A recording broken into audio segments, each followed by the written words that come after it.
Yeah. Is everyone ready? Do you think everyone from downstairs is actually up here now? Yeah. Yeah, that's right. Okay, cool. So I'm Tori. I'm the editor and founder of BRICKS magazine. I also do zines. I publish Disaster with Josh at the back somewhere. You can give a wave.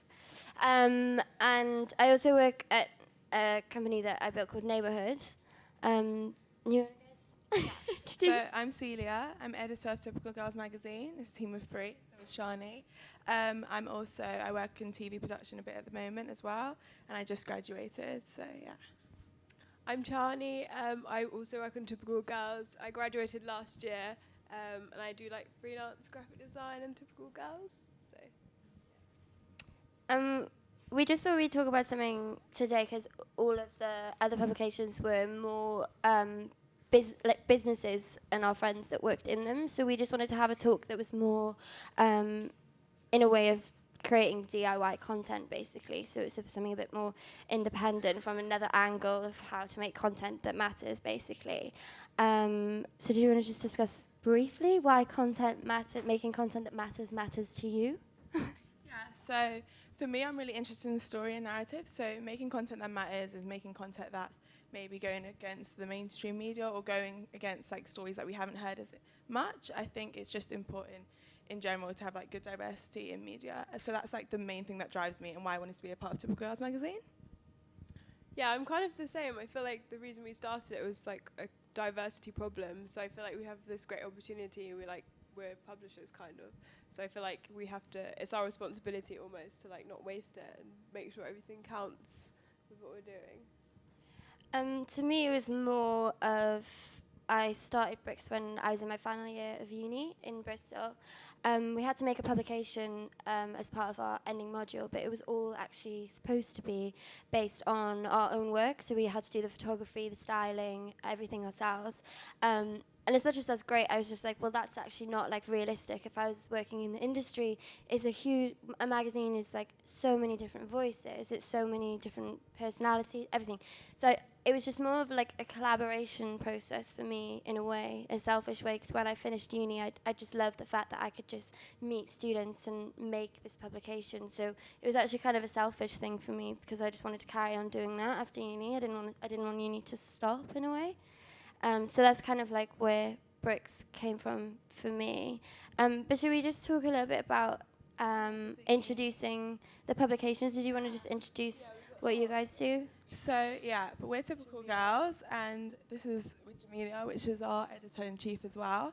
And Typical Girls was established as a platform which female creative can maintain creative agency over their own work. It's free from heavy-handed editorial, so we try to keep the stories very authentic and not over-edit them too much. It's basically based on the premises there's no such thing as a typical girl. So it's showing the diversity of womanhood and the breadth. So basically, that's where we go from. And yeah, we started in 2015, and it was maybe a bit more DIY then. We kind of wanted it to be like a living magazine, so we had the publication, but we had a pop-up shop where we would like talk to people, and everyone that came and got a mag, like we would, you know, like meet them and stuff, and we did like workshops, we did like a club night as well. So we just kind of tried to make it more than print, like a community kind of. We had like a little talk in like Clapham, and we just talked about issues that like was facing womenhood and things like that. Just like safe spaces for people to get together. But then we would say like Typical Girls, but actually it would just be kind of like a event kind of. Yeah, and all the magazines, basically because we're based on like intersectional feminism, so we try to kind of like focus on one thing through each magazine. So the first magazine was just beginnings, but we kind of just tried that. But the second one we done bodies, so we tried to focus on like different body types. We talked about things like masturbation or body hair and things like that. And then the latest one that we done was generations, because we thought like not that many people talk about the kind of the relationship between the generations, and we tried to make sure that we included like women that was in the first wave of feminism and like how they think it's changed. And I think like we often can focus on, because we're students and we know students, like younger generations, but we kind of wanted to bring back the history of it and like into kind of like put that into the third magazine. It's a lot harder as well, we found, like trying to get people, because it was so much they harder. have like proper jobs and stuff, and they would expect to be paid, and like Yeah. it's hard to reach out, but it was good. It's good to challenge And like yourself. Instagram and stuff like that, which is how we find a lot of our contributors or people that's involved with us now. Maybe some people wouldn't have Instagram if they're from a different generation. They're working like an office job, or so yeah, it was a little bit harder. We went to a lot of talks and stuff instead, and we'd meet people there and like tried to interview them. So yeah, the process was very different, but I'm glad that we tend to focus on one theme because it really makes us explore that in depth. So I think that's a really good thing. Cool. I don't know if my slide's next or whether it's. I don't know what order it's in. I've gone back. Oh yeah, okay. So that's what I was looking for. So I launched BRICKS, as I said, in my final year of uni, as well as the project that I was actually meant to be doing. I kind of like did it on the sly and like put it in after. But the whole point of it was is that I was kind of at the time. I think now everyone champions it, and is actually like quite a big thing in publishing. But when I was at uni, I didn't feel, especially living outside of London, there wasn't like a platform that was trying in that form of like collaboration outside of London, if that makes sense, to boost emerging talent. So that's kind of like where the idea of it came from. But that was our first cover that we did. I shot it in Manchester, actually. The girl that I did it with, Amy Lidgett was her name. She's actually shooting for Wonderland now. She's doing really well. But she'd never shot a cover before, so that was her first one. She then went on to do our second one because I loved it so much. But yeah, it was stocked. That one was, I think I was really lucky because we stocked that globally, I think. No, that one was in the UK, and then our second one was like stocked globally. But yeah, it was a good issue. But what I think it goes on to what I was going to say further on in the presentation, actually. But I spent so much time and money not knowing what I was doing. I think why I wanted to do a talk with you guys is because they had each other to do it, and I completely did it by myself. So I wish I had a team in a way. I did when it comes to print. Like my friend Jo ended up doing the graphics for me, and I did have like some girls at uni that would help edit it, but I didn't have like a core team that was like that I've kept from day one. I really wish I had that. And as well, I think that didn't do any internships. I couldn't write. I wasn't a journalist. My first language is Welsh. I was predicted a D or an E in English when I was at school, so my English was awful. So I think that as well, maybe if I went on to do, I don't know, even if it was just like going to a magazine that isn't even like a big name, just to understand how it worked, because I think that I would have saved so much time and effort. I think I made a lot of mistakes that I could have just not have done. But then at the same time, I think we were met the other day and we were saying that it was good to just do it at the same time, because now I feel like I can do everything. And nothing really scares me. I'm scared of public speaking, and I'm up here now. You just push yourself to do it, you know? Yeah, you have to learn as you go, kind of thing. Yeah. I think also like it's good you do that, because sometimes your team can be too big, and like you don't have kind of as strong ideas, and things get lost and things get missed. I think when you kind of challenge yourself to do like more than one role, everything seems to be tighter, you know? Yeah, for sure. More established. Yeah, so we wanted to talk about the making process, because that's kind of the thing. Like, we're all independent. We're independently published, and so we kind of do everything between us three, and obviously a lot of people that help out with little things. So yeah, in terms of like the first thing when you want to create a magazine is like getting the content.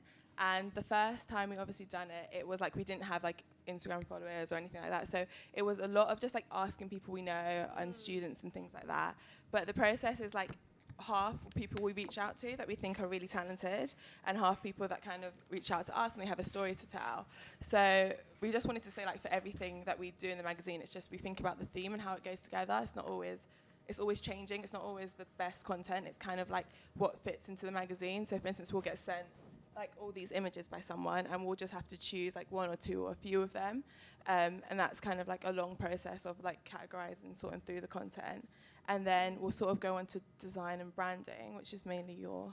Yeah, I mean, the design is like also, it's quite interesting. Like, it kind of relates to content, because I feel like we like are kind of throughout the whole process like always gathering content. We don't like just get content and then make the magazine. It kind of like has to work together. So even until like the last final days, we'll throw out something that's been in since the beginning and add in new stuff. You'll see stuff that are missing and things like that. But I think so much more like easier than people would think to kind of like get people that want to be involved in a project. Is actually and just friends going as well. Like lots of it is like our friends and using the contact. I mean, like there's so many creative cities in London, so we kind of just want to show how easy it is to sort of like form a little community. Yeah, but yeah. And people are like more like. I feel like sometimes approaching photographers to use their photos and stuff, like you get a bit worried, but people are usually like more than happy and like really grateful. So yeah, there's just some pictures of the design. We kind of try and make the design like kind of gender neutral. Yeah. So we kind of try and use colours. We're quite inspired by like Spare Rib, which was like a second generational feminist magazine. So they're a bit more like punky and punchy. We tried to not go for like, we sort of like soft feminism when we were starting the magazine, or you guys say that. Yeah, we try not to make it too stylized, so it's more open, I suppose. Yeah, it's not, like aimed at anyone in particular. So these are some snapshots of the process and like the layout and things like that.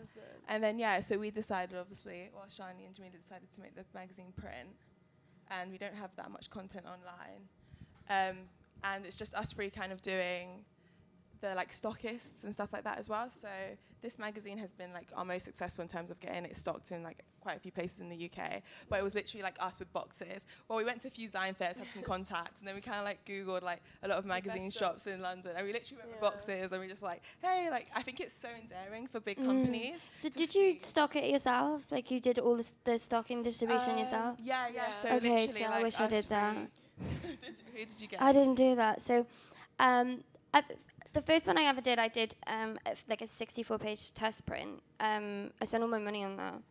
And I gave it for free. So basically that's how I tried to get people. I found it really difficult to approach people with nothing. So I was like, hey, I've done this thing. I did it at uni. Like, can I send you a copy of the first, test that this is kind of what it would be like? And then sent the plan of what the next issue was kind of going to be like to try and... Yeah, so I wasn't just going, here's my idea up in the sky somewhere. It's like I had something to physically show, so to get people excited about it. So then that's how I managed to get a distro as well. Did you go to any like Zion like fairs and stuff like that, or your experience was a bit different? I thought I had to do it professionally. Okay, yeah. Like, I didn't want to. I just thought that's what I had to do. It was like, I wish I was just a bit more gutsy. And like, now I am. I'm like, no, not doing that. I'll do it myself. Like, now I am like that. But at first I thought, maybe it's from what I learned at uni, I had to go down like a route where it was like professional. So the first issue, the pink cover, that was stocked in the UK. I can't remember the name. I think it was MMS London. They stocked us. They were amazing. If anyone ever wants to put out a magazine, and they're such a good stockist. Like, they're great. Well, distro, not stockist. They get you really good stockists, is what I meant to say. And then they were great, but they only did UK, and I found out that a lot of our orders were abroad. So we wanted to, I say we as if I've got, I like to think I have a team, but I don't. So I had to try and cater for it really, because it's so expensive to like send a magazine to like, even to France, like the cost is like unimaginable. So I was like, well, if I get a distro, kind of at least, they're not buying and spending a tenner on postage and a tenner for a magazine. So then we did it worldwide, but then we changed to Pineapple Media. They're great. And it's like, they put bricks in places where like, I didn't even think I couldn't go. I went on holiday to Malta, and we were in the airport in Malta, in this tiny little airport, and I was like crying, like, oh my God, I'm in what? I don't even know where I am. And it was there. It was amazing. We were in like Palace of Tokyo. It was really cool. But then what the issue with distributing it through someone else was the fact that I had to fit the bill. So how it would work is they would turn around to all the stockists and be like, hey, Bricks Volume 4 is coming out. How many do you want to buy? So they would then come with their orders. So they might just turn around to me and be like, okay, cool. We want 5,000 copies of that. And I'd be like, oh God, I don't have that many. So then I had to fit the bill beforehand, and printing bricks was unimaginable amounts of money. And we didn't get that back for 9 months. I had to wait 9 months. So we'd go to the stockist, then 9 months. So that meant if I was quarterly, I'd have to fit the bill for 3 magazines before I'd even get the money back from Volume 1. It was unimaginable money. So I think that like if you can be organised and stock it yourself, we did print like as well before, but then like they started selling online, and then it was just sort of like to reach more audiences. But because Chani does like all the postage, it's good because we do know where it goes and we do know where our audiences are. But I think also distribution like is like it's the time as well, because like if you like have a distributor, they do all that stuff, but like the time it takes to like send people invoice, get the invoice back, negotiate commission, like all that stuff, and then you do it times like 10. It's actually, if you can, I would say it's worth it just having a distributor. And also it's like you said, in Malta, like you would find it, whereas like we know, like I know there's probably about 7 here, there's like 4 here. I know where like every magazine is, you know. Yeah, for sure. I think it's so interesting in like the creative industries that you kind of think you can create a creative product, but then you have to be like a business person as well. Like I think that's what a lot of people struggle with, but you just kind of learn as you go. Yeah, for sure. The business side to me was, I just wanted to make content. That's all I wanted to do. And then suddenly I had to do like tax and all this other stuff. And I still didn't really know how to do it. So yeah, it's really difficult. But like, I think if you're like a bit ballsy about it, like with, I set up Disaster with my friend Josh that sat in the back. He does all the illustrations for it. And because I'd already built this platform, and we can just push whatever out now. Like we just put it online, and then if a stockist comes to us and we're like, we'd never put it in like W.H. Smith or anything like that. I don't even want bricks in like places like that. I'd prefer to do it myself. But now it's like I can be a bit more choosy about it and be like, actually, this is an amazing store in Bath selling zines, that independent store. Let's stock it in there. Like so, I think it's good still reach out so to so you're people. helping the right people, if that makes sense, rather than just having it in like Waterstones. It's amazing if it's in Waterstones, but I prefer to like support like all the independent shops as well, you know. And so many of them, like when we And were they around, get left out by the distros a lot of the time. That's the thing. that's the They will get left out. So like when we went around to stores, a lot of them are independently owned, or there's like 1 or 2 people working on it, and they do everything. So you really get to see the community of like independent publishers, and I think that's been one of the Also, nicest they're so things for nerdy me. as well. Like you kind of forget that like when you go into a shop, like it can be really intimidating. Like but actually like they're there and they probably maybe like part own the shop or something, and they're really enthusiastic about zines and they actually really want to help, and they find it like really nice that you've actually come in. And so there's like kind of 2 ways of doing it. I think both are good. Yeah, so cool. What's the next slide? Oh yeah, next slide. Oh yeah, we've got these slides just to talk about content and like diversity in our content. And even how we gather it, like sort of all the different ways. Like These the image in the middle is like my good friend's twin. Just her photos are really good. And then like we've got Nadine Aijouer on the end, Joey Yu, who's actually in the photo. And she does illustrations. Yeah, she did illustration for like the first issue, and then Nadine took these amazing photos of her, and we kind of like really like tried really hard to get this image, and we got it. And then we've got Nikea Brown at the end, which was another piece, but we didn't actually interview her. Someone else interviewed her and then sent it to us. So it's like it's very like broad how we get our content. Like once you get a platform for people, then I think like a lot of people come to you in different ways. Yeah. And it's just it's not like straightforward, but that's cool. Yeah. This is the cover shoot. So for instance, like I think today with the internet it's so much easier to kind of reach out to loads of people. So obviously this is Gabriella Richardson, who's part of Art Ho Collective in New York.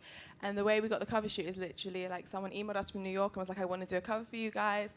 And we haven't met like anyone that's part of it, even though this is our main cover and like we have a big spread in there. So it kind of just shows like through the internet how you can get so many opportunities and make so many friends. Like it's even like in different countries and things like that. So we just feel like this was the perfect time to start something like this, and even though we're print, it's still like really good for us to kind of like make connections even abroad and things like that.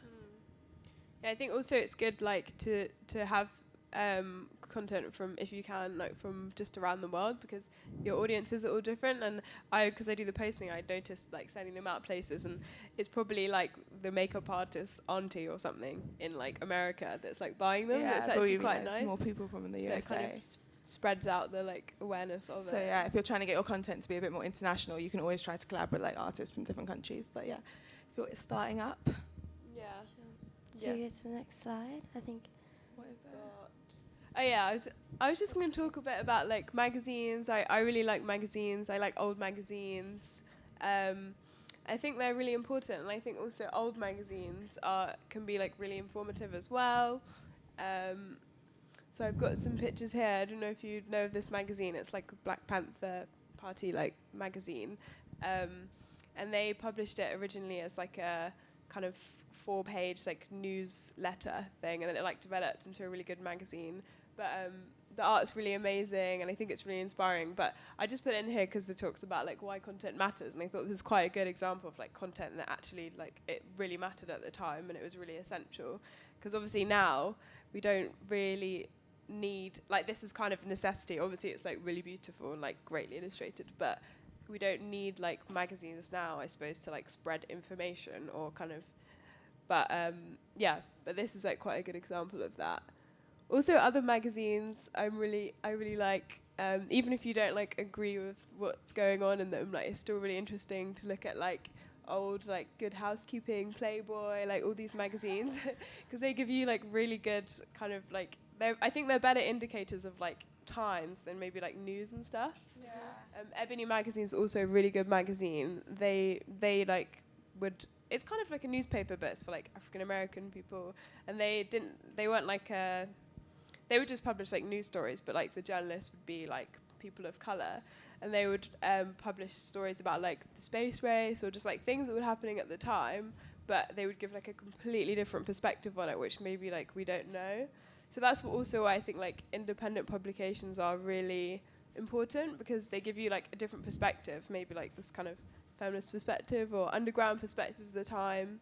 And that's also why I think we do it. It gives like a different perspective of like our times, because even though it's not like that time, like our magazine's not very, it's not really like a newspapery, but it's still, I feel like, is a good indication of like how we're feeling at the time, and it shows the representation that we don't feel was there. Yeah. So, yeah. We were saying like on the like today we were just talking about like how magazines, we feel like they represent the culture in a way that like news represents the current affairs, but like magazines kind of the nice place to go, especially in archives, to like look at the culture like properly and see, kind of get a glimpse of the time. So Yeah, I think also there's like a long history of like kind of female protest in print as well, which is also, I've got some spare rib images. These are amazing. Yeah, spare rib is like also, they don't have all of it, but if you go on the British Library, they have like most of the archives of all the like spare ribs on there, which is really cool because they're kind of the same. And it's just really interesting to read like about like events of that time, if that's kind of what you're into, like the 70s up until the 90s, but it's from this magazine. I think also it's really great because they're like a bit before then, around that time, there were like loads of DIY like punk zines, like really great, but they're like really, I found like they're really hard to find because they were literally so DIY. But Spare Rib's really good because you can actually properly read and stuff, and it's all like they've scanned it properly and stuff. Yeah. So, yeah. And you can see like the aesthetic of it so different to what you would expect today. Yeah, and Sue O'Sullivan, who is part of Spare Ribs and Typical Gals here, I've got one if you want to look around as well. I'll pass it around. The second issue They're as well, also downstairs as well. Like we've added them to a stall. I think they're with George's Girls Club stuff downstairs. If you guys want to purchase one. Have a look. I think it's more towards the back. But yeah, basically I just was showing these slides because I love magazines and I think they're really important. I think they always have been, and I still think they are important now. And I feel like the kind of correlation is like miss or underrepresentation, and then these kind of indie small prints that are coming out. And I feel like now, because there's been so much, like if you go into magazine shops now, there's like so many magazines and they're all like really well designed. And I think that is kind of an outcome of like how our generation are feeling. It's more like a luxury item. That's why we decided to print it as something that you can like share. And it's something, like the design is so important, but that's why we pride ourselves so much. Like Chani does like an amazing job with the design. I kind of feel like now, like it's just my opinion, but I feel like I was saying about like the Black Panther, like their like newspaper, like it's kind of like, it was obviously they needed it then, but I feel like now it's really different. Like it's not just for information. We kind of have them as like kind of luxury items, magazines. That's why I feel like it's important to, especially if you're printing it as well, because it's like everything you do, it's like, why are you printing it? Like it's just kind of a waste of paper otherwise. You have to have like a good reason why you're printing it. So I think we try and make it like a book more like, so people kind of, hopefully they'll keep it forever or on their bookshelf. Give it to friends and things like that.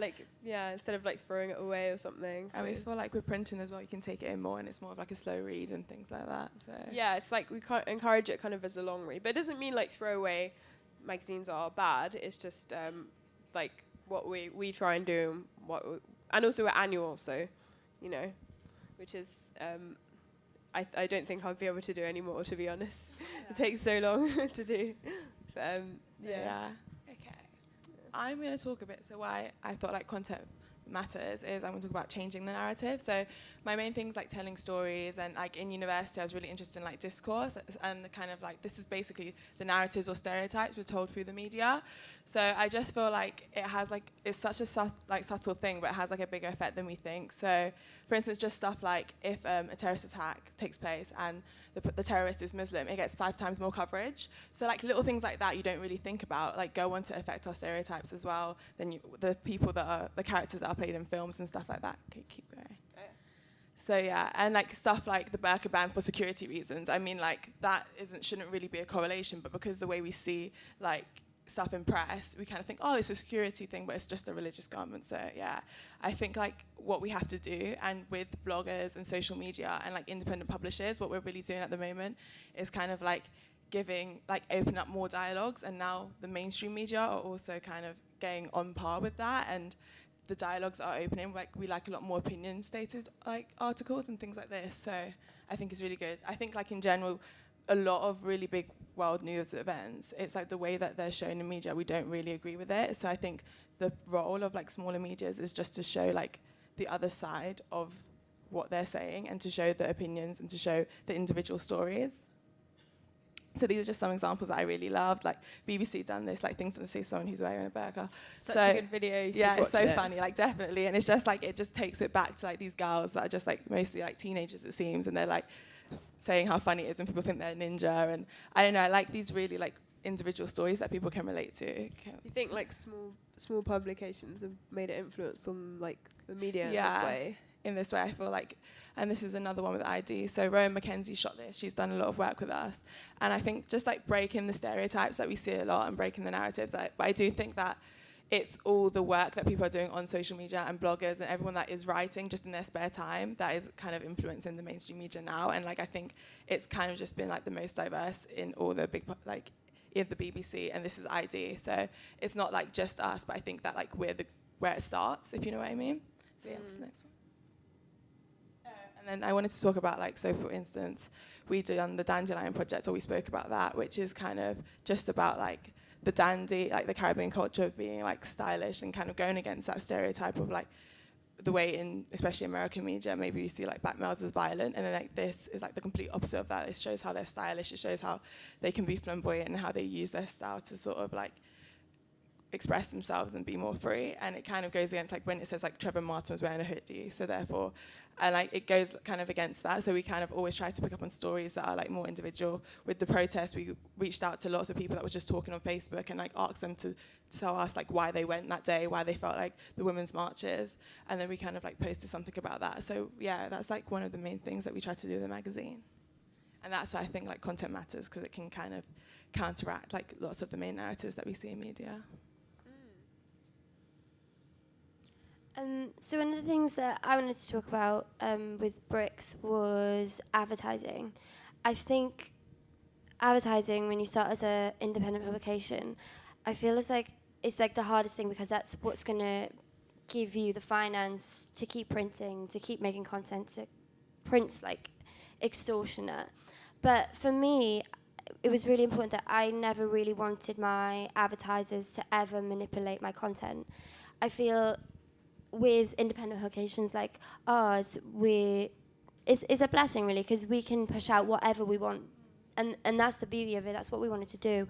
We never wanted to like have, I don't know, for instance, I won't name any names, but I've had like companies like I've been like on the brink of like going bust, and someone's come with me with a campaign being like, hey, like we have this with so-and-so on it, and we have this, and I'm like, yeah, but you're really shitty to animals, and I don't really actually want to work with you. So I'd actually prefer to turn that money down, to be honest, than actually work with them, because that's basically the beauty of what we can do. I can publish whenever I want, basically, because it's like, well, I'm the boss of it. So it is kind of like good in that kind of aspect. But then there are some companies that I do work with like quite regularly. One that I work a lot with, and actually quite a lot of independent publishers I've noticed have picked up on it, is Nike. And I work quite a lot with Nike SB, so the skateboarding side of it. and we shot that one that was on the last slide, sorry, was they wanted, this is the first thing I did for them, is that they wanted basically more females who skate. Believe it or not, I skate badly. I can stay on a board, but they think I skate, so that's great. But yeah, so I can stay on a board. But they wanted more females to basically shoot and make their campaigns because they thought it was all male dominated, basically. So we got my friend Lillian in. I actually street casted her like a couple of years before for Print for Bricks, and I thought she was amazing for it. So we casted her for that, and that just went online. So it wasn't a print thing, and it was just like quite subtle, just like a little advertorial that we did. Aside, because it was a men's collection basically, but I was like, no, we're going to shoot it on a woman. Then the next one was, this was like one of my favorite projects that I've ever done. And video is also quite expensive, I think, to produce if you want to like do it properly. Well, it was for us anyway. But Josie Millard is like one of my absolute heroes. She's absolutely amazing. I think she was 17 at the time, but she won the first ever Bright, I'm trying to get this right because it's really long, European Skate Award, Female Skate Award was the first one ever, and she was like 17. She's amazing. So Nike actually sent me down to go meet her, which was like amazing. And we just basically skated with her all weekend in Brighton and made this video saying that we just basically just like met up with her and how she's actually brought more people into Brighton because she's doing so well on social media, how she's actually, and as a female, we like spoke to so many girls there who were like on boards and were like, I'm doing it because I absolutely love Josie Millard, these like little girls, and I was like, that's amazing, these are the people that I want to feature. And Nike were brilliant because they didn't manipulate my content or output at all. It was basically just me chatting to all these kids at the skate park, and they just stood back. They just let me do it. And even there's no Nike logos all over it. There's no they just basically just gives Nike clothes and was just like, go and do it. So it's like, it's better to like, I think, to work with companies like that who let you do it your own way. It is hard to find, but you can get some good companies that, you know, allow you to do that. I don't know what I've put on the next slide. You might have to remind me. And then yeah, so we only like as well like align ourselves with like brands that this was a advertorial, and in the end I did it all for free, actually, just because I absolutely love what they do. And it's exactly kind of the aesthetic, because Bricks is quite, I kind of go for like the minimal pastel kind of vibe. I think that's why everyone thinks of Bricks. It is quite clean, I guess, the editorials. But yeah, I think she was a student in CSM, and now they're doing amazing on Instagram, and they basically just like make it all at home and this, that, and the other. So I try to like align myself with just brands that I think that's like one of the most important things that you wouldn't want to work. Is, for instance, in Refinery 29's chat earlier, where they were saying your heaven and hell. It's like, it works for me, the same kind of like brands and what their ethos are and why I want to work with them and don't. So that's like really important to me. And then I think on the next slide, yeah, okay. So when I first started Bricks, I had no idea what I was doing. I didn't know why I did it, apart from the fact that I wanted it to be a platform for emerging creatives. There wasn't actually other reason beyond that. The first issue was actually, I didn't realize I did it, but it was all visual. And then when it went out, I wanted it to be more like art culture texting, but it was in visual arts, I think they put it in. And I was like, I don't want to be visual arts. Like, and then that's where it came from. It's like, hang on, I've somehow winged it, and I've made this a platform, and I've got it here. But why am I using it? And it is so important. Like, as you were saying in the last talk, like, I wish that I knew exactly what I wanted to put out from day one. I didn't. I just did it. I was stubborn. So that's why I was going back to earlier, that I feel like I maybe have wasted quite a lot of time and money trying to figure out who I was, when really I should have just done that in the first place. But yeah, it kind of like carried on with me. So I think this actually also came from politics, where I started just going, when I was younger, I wasn't that interested in politics, and then as I grew older, and I think when I was in Bristol and then moved to London, I felt like, especially Brexit, I could not escape it. And it was one of those things that when I was working at ID, and I was like, I feel like if you have a voice, you should use it. And that became our strapline. So then I kind of took a step back and tried to rebrand our online content, and kind of thought, well, how can I make content based around that concept of that strapline? So I launched a section called Voices, which has only been up for about 4 months, but there's some archive content on there as well from like a year ago, because I realized we were doing it without even, if that makes sense. I was already making this content, I just didn't realize I could put it in a section. So BRICKS Voices is, I don't touch it. I just basically, anyone can have their voice if they want to talk about anything, because I think personally I use content almost as in like a form of therapy in a way. I get really angry about something basically, and then that's where I get my inspiration for content. I was getting really angry that dating in London was absolutely crap and everyone was shitty to each other. So me and Josh made disaster design. It's kind of like a thing to laugh about. I just get really angry about stuff, and the way I feel better about it is if I make some content out of it basically. So I was like, wait, hang on, that's Voices. I could use that and apply that and get other people involved in it to share their voice of something that's taboo or something that makes them really mad. So that's what we did. So my friend Sarah, she's amazing. She's one of my publishing heroes, but she's doing loads of really cool things in New York. She grew up in, I think it's New Jersey, but she now is the youth culture editor for WGSN. So she's like doing amazing. And she also does a similar thing to me with dating disasters, but over there. So we bonded over that.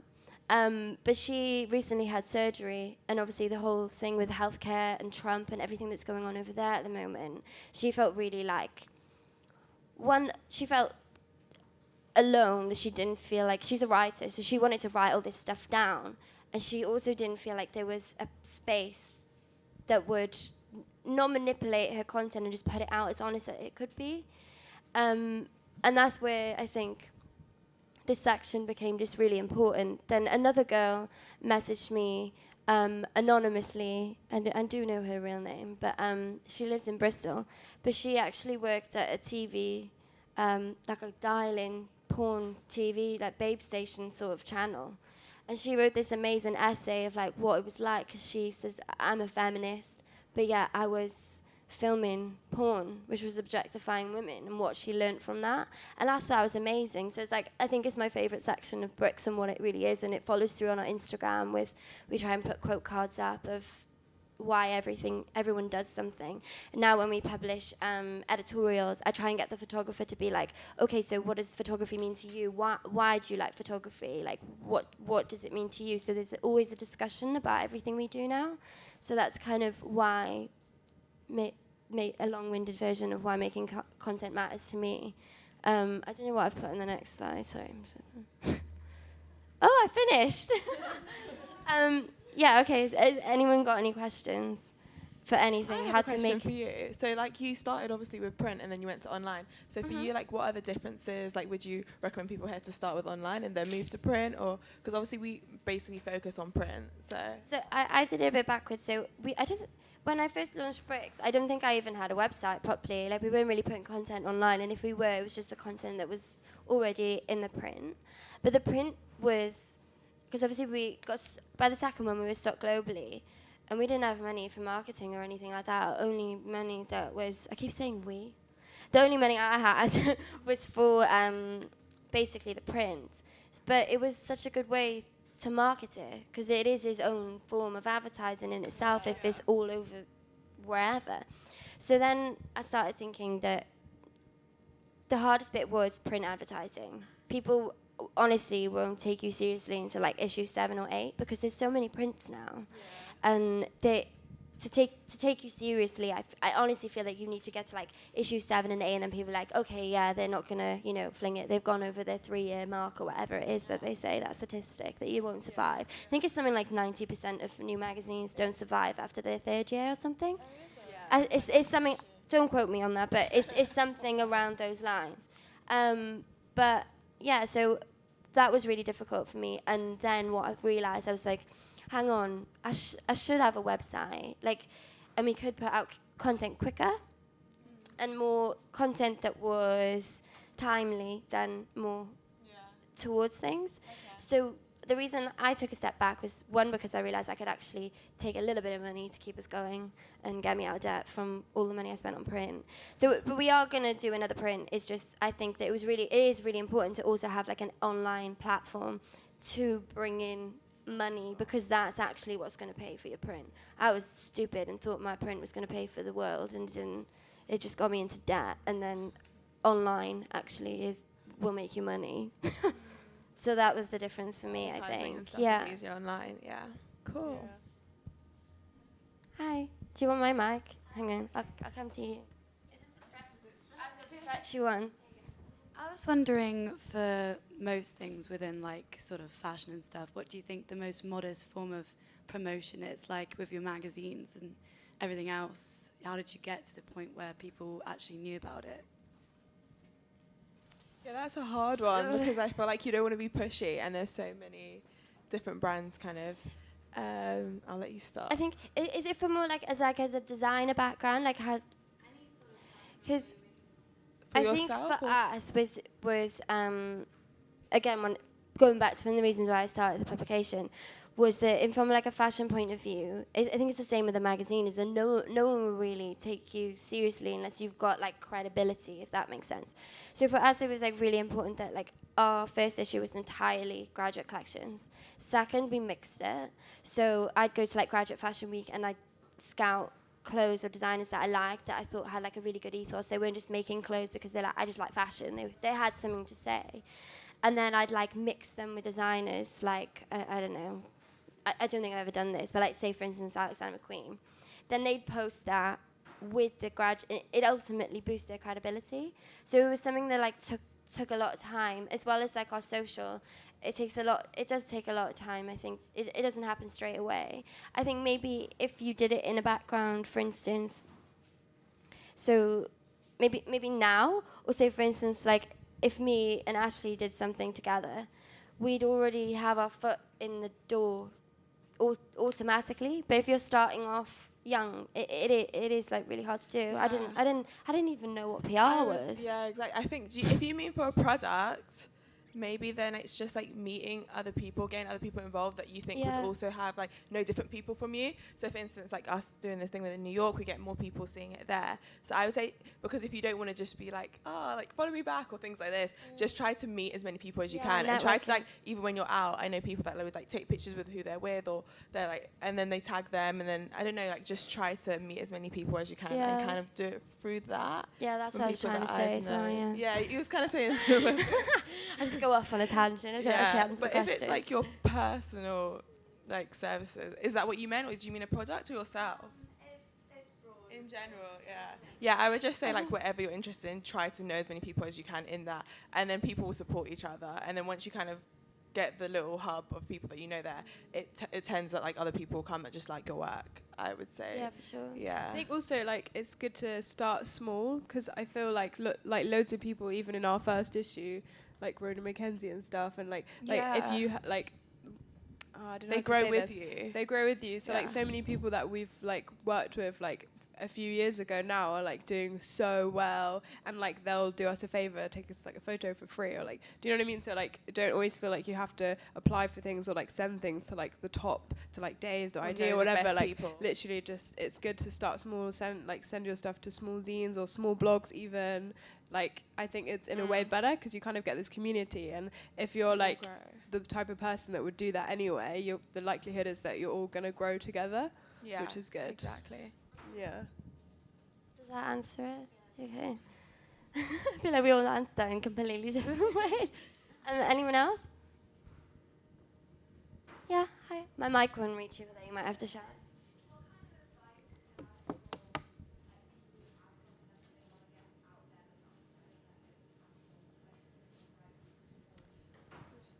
Okay, so did you say like for people who have content they want to get out there but not establish their own platform? If it's like written content, I would just say like we're always looking for contributors. There's so many like designs starting up, and even like so I feel like just emailing out and looking out, like following everyone on social media, like that you'd be interested in writing for, and making sure you look out for when they're looking for contributors. If it's not writing and photography or something like that, then I'd say just like email people yourself, even if they're not like advertising. And like a lot of places that are starting up are looking for people to contribute, because they have like online platforms they want to fill, or like magazines they want to fill. So yeah, I think with like independent publications, like personally, like I'm always looking for contributors, because I push out so much content with Bricks or even Neighbourhood, the job that I work at and built, whatever, editor, whatever my role is. I'm constantly looking for people all the time, so it's just the email. But I don't know if you were in the talk earlier with Ashley from Days, that she's actually written out how to pitch. So I was going to email that round to everyone anyway, because I have all your email addresses from the tickets, so I can send that out. But that's really useful to know. And I would just say, like, try to approach a diverse group of like Zions and stuff like that, so that your like content can be everywhere. Like, and as well, if you're emailing, just put as much information in as possible, because as Ash was saying earlier, it's like we get so many emails. Like if I leave my submissions inbox for one day, I go and I've got like 200 emails to sort out. So it's like the best way is like, as Ashley was saying, is like we don't really have time or want to like Google loads of stuff, you know? So if you just have all your links, or just write it. I think sometimes it's just, you don't even need to go, hey, do you accept submissions? Or just send me your work. It's easier. Just send me whatever you've done. And then if I can, like I do try and get back to you and say, oh yeah, this is good, this is that, change this. Or actually, could you do this? I will try and reply anyways. Everyone wants contributors. Yeah, well, definitely. Pat, I was saying, like, maybe show that you're open for like working on projects in the future, because sometimes we get submissions, they don't work for what we're doing at the moment, but then maybe if you have written like, oh, but in the future I'd like, so then we'd go back to you. I think also show that you're open to sort of like almost collaborating. I think that would be a good thing as well. Because that one with the girl who sent me Full Voices, working at Babe Station or whatever is the TV porn channel, she just sent me that. Like, she didn't email me just being like, hey, do you do this? And she just literally just sent it to me, and I was like, this is great, done. And I got it up quicker. I wasn't waiting for it. I didn't forget about it. It was just there in an email. I think the easiest way is just to make it as easy as possible for magazines, and then that's how to get published, really. And like ask for feedback if like you want feedback, because then we take the time and write some more.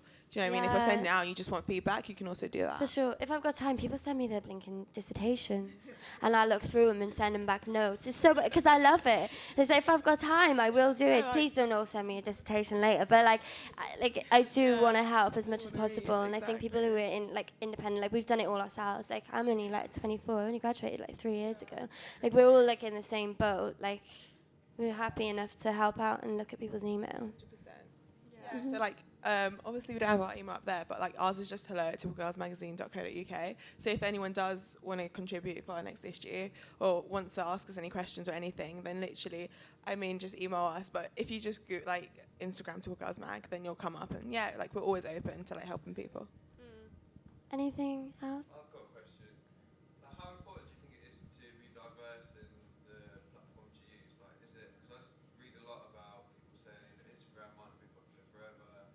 Zines are really popular now, but print could die in a few years.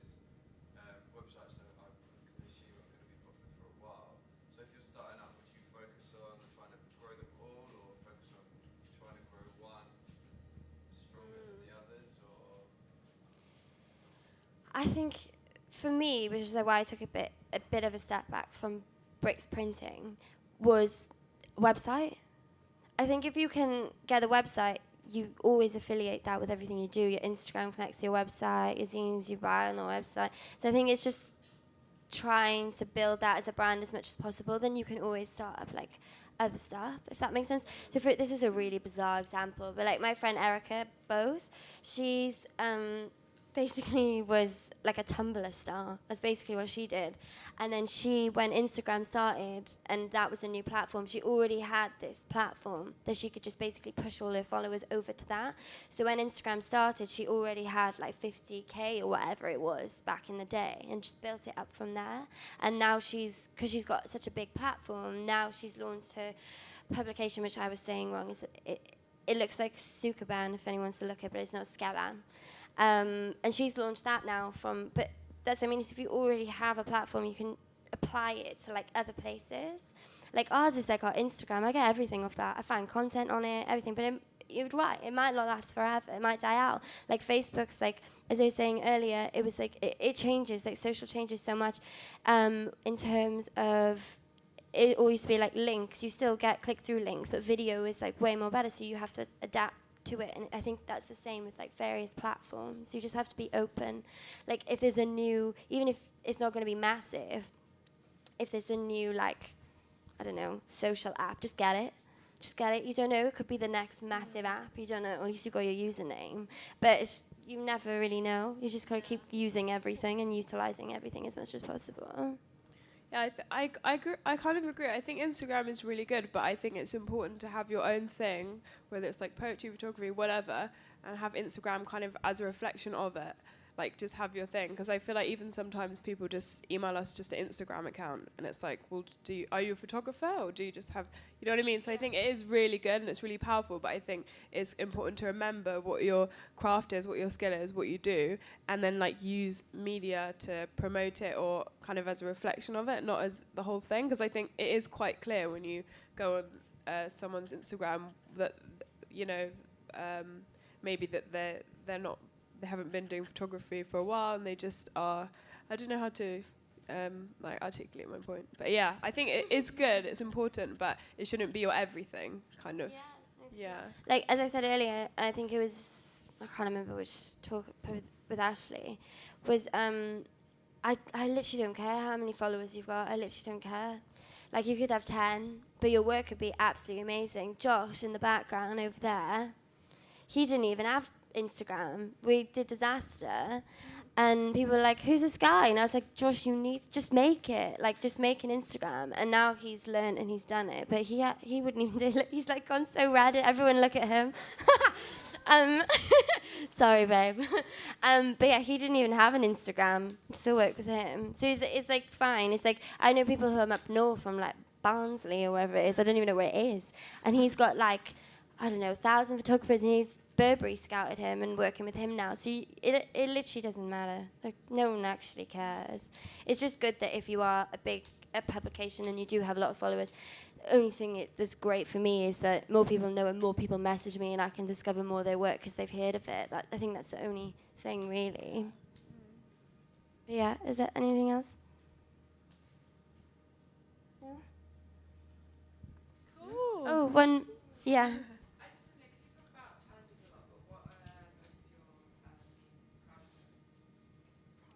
Oh, proudest. I think like the small things I find like, I feel like for me, like realizing like how easy it is to make things happen. Like, I remember I studied in Brighton, and there was this like this small shop opened, and it's like a magazine shop, and I was like, oh my god, this shop's amazing, da, da, da.